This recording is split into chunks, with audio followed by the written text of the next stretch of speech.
તો આ સાથે જ બનાસકાંઠાથી રેલ નદીમાં પાણીની ભરપૂર આવક નોંધાઈ છે, જેમાં થરાદ પાસેથી પસાર થતી આ નદીમાં પાણીની આવક થઈ છે। રાજસ્થાનમાં ભારે વરસાદ હોવાને કારણે પાણીની આવકમાં સતત વધારો નોંધાઈ રહ્યો છે। ભારે વરસાદને કારણે નદીઓમાં પાણીની આવક થતાની સાથે જ નીચાણવાળા વિસ્તારોને એલર્ટ કરાયા છે।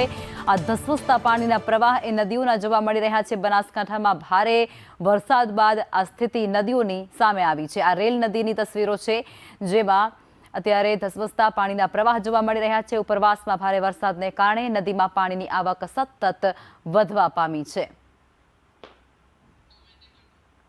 તો બનાસકાંઠામાં પણ ભારે વરસાદ અત્યારે વરસી રહ્યો છે। બનાસકાંઠાના ઉપરવાસમાં પણ ભારે વરસાદ છે અને જેને કારણે અનેક નદીઓમાં ઘોડાપૂરની સ્થિતિ જોવા મળી રહી છે।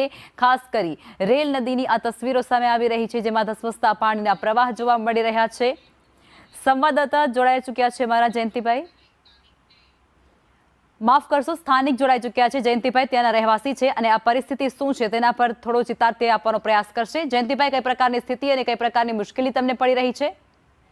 ગઈકાલથી જે વરસાદ ચાલુ થયો છે તે સતત વરસાદ વરસી રહ્યો છે। તે વરસાદ વરસતા ધાનેરા થરાદ વચ્ચેથી જે પસાર થઈ રહી છે રેલ નદી, તેમાં નવા નીર આવ્યા છે। અનેક જગ્યાએ રસ્તાઓ તૂટ્યા છે, અનેક ગામના સંપર્કો તૂટી ચૂક્યા છે, અનેક જે પાકા રસ્તાઓ છે તે પણ કહી શકાય કે વરસાદ અને નદીને લઈને તૂટી ચૂક્યા છે। અત્યારે અનેક એવા ગામડાઓ છે જેમાં એક ગામથી બીજા ગામનો સંપર્ક સ્થાનિકોનો નથી થઈ રહ્યો।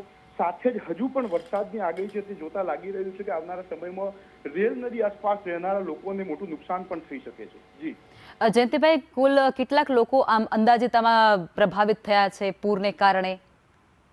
પૂરને કારણે હજારો લોકો પ્રભાવિત થયા છે, કારણ કે ખેતરમાં ઉભેલી ખેતીને સૌથી મોટું નુકસાન થયું છે, જાનમાલને નુકસાન થયું છે। તેની સાથે જ અનેક લોકોની ઘરવખરી પણ તણાયાના સમાચાર સામે આવી રહ્યા છે। સાથે મહત્વની વાત એ છે કે જે રેલ નદી છે તે જ્યારે ઉપરવાસ એટલે કે રાજસ્થાનમાં વધારે વરસાદ હોય ત્યારે જ આવતી હોય છે અને ગઈકાલથી રાજસ્થાનમાં સતત વરસાદ છે। સાથે જ બનાસકાંઠામાં વરસાદને લઈને આ નદી આવી છે અને અત્યારે નદી વહી રહી છે। નદી જોતા લાગે છે કે હજુ પણ આવનારા સમયમાં નદીનું જે પ્રકોપ છે તે વધી શકે છે।